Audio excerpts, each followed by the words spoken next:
Bonjour et bienvenue dans ma bibliothèque. Nous sommes à Montréal le 16 avril 2012 et mon nom est Bruno Lalonde. Aujourd'hui, je vous lis un passage en marge des nuits de Jean-Baptiste Pontaliste.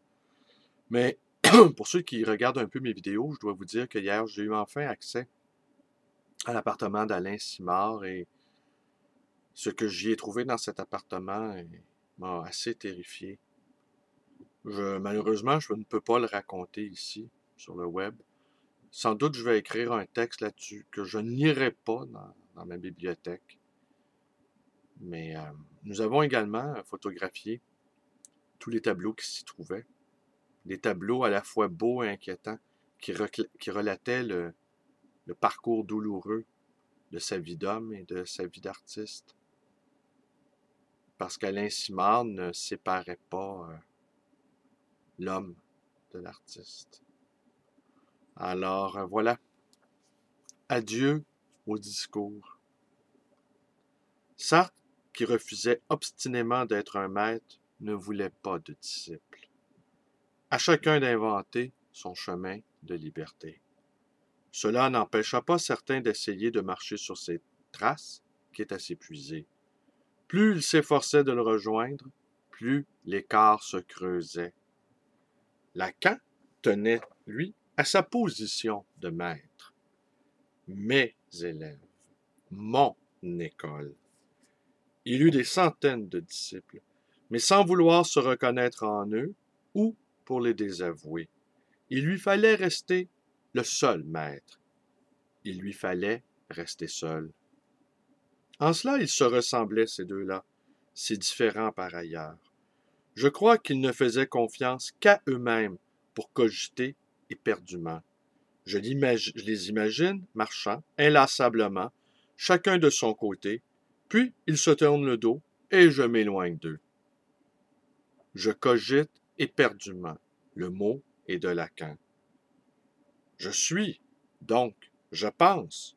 Le lapsus est de Sartre, convaincu de citer fidèlement le cogito ergo sum.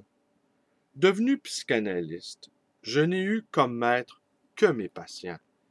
Bien des analystes m'ont nourri, m'ont construit, mais d'aucun d'eux je n'ai fait un maître à penser. Je suis heureux de n'avoir pas de disciples. Certains collègues que j'ai eus en supervision ou qui m'ont lu m'assurent qu'ils me doivent beaucoup. J'accueille ces hommages avec plaisir, comme il me plaît d'ignorer ce qu'ils disent me devoir.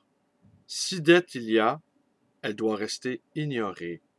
Elle ne se comptabilise pas.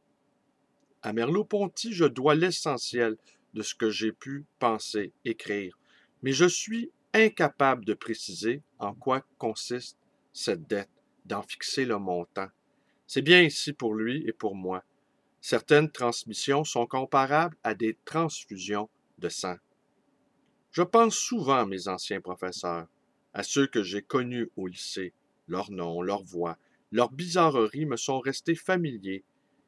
Et plus tard à la Sorbonne, Émile Bréguet, Henri Gouillet, qui enseignait, en s'effaçant derrière elle, l'histoire de la philosophie. Bachelard, sa barbe, son accent bourguignon, son invention brouillonne et géniale. En Cagne, l'expérience fut moins heureuse. Ils faillirent, l'un me dégoûter de la littérature, l'autre de la philosophie. J'aurais rêvé d'avoir pour professeur Canguilhem et Vernant. Ça ne s'est pas trouvé. De certains élèves imbus d'eux-mêmes, on dit que ce sont des crâneurs, qu'ils la ramènent. C'est vrai aussi de certains professeurs. Ils considèrent du haut de leur chair leurs étudiants incultes, ignares, avec une indulgence souriante proche du mépris. J'en croise partout des ramenards, tous ceux qui exhibent leur fortune, se vantent de leur succès auprès des femmes ou des tirages mirobolants de leurs livres. Les professeurs que j'ai aimés et admirés étaient tout sauf des ramenards. Ils nous transmettaient ce qu'ils avaient eux-mêmes acquis au fil du temps.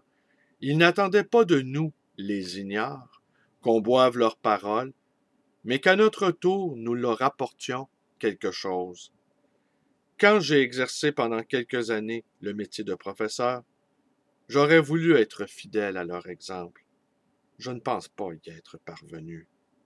Le comédien plus ou moins refoulé que j'étais cherchait trop, tel un acteur, à séduire son public. Et puis, toujours comme un acteur dont la voix ne fait que relayer celle de l'auteur d'une pièce qu'il n'a pas écrite et qui est appelé à jouer les rôles les plus divers, j'eus peu à peu le sentiment que je ne parlais pas avec ma propre voix, que les paroles que je prononçais n'étaient pas miennes. Je ne voulais plus discourir, manier des concepts, exposer des idées. J'étais dans l'attente confuse d'une parole dont j'ignorerais la source et le destinataire. Je ne voulais plus faire l'acteur ni le professeur.